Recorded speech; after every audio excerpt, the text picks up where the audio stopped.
So even Warren Buffett says the vast majority of people should index, and I agree with him.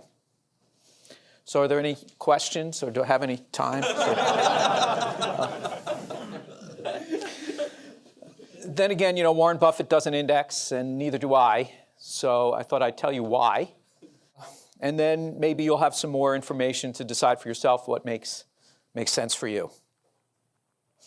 And in a sense, it shouldn't be that hard. I had a friend who's an orthopedic surgeon and is in charge of a group of orthopedic surgeons. And he asked me to speak to them at a dinner about the stock market.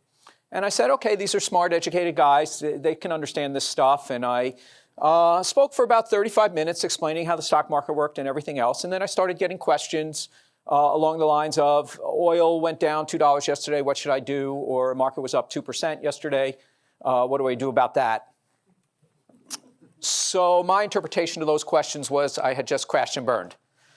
So last year, I was lucky enough to be asked to teach a 9th grade class, a bunch of kids, mostly from Harlem.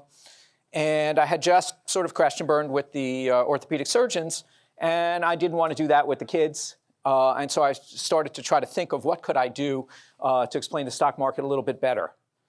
And so I walked into class the first day, and I handed out a bunch of 3x5 cards. And I brought in this jar of jelly beans right here. And I asked the students, passed around the jar of jelly beans, asked them to count the rows, do whatever they wanted to do, and write down their best guess for how many jelly beans were in the jar.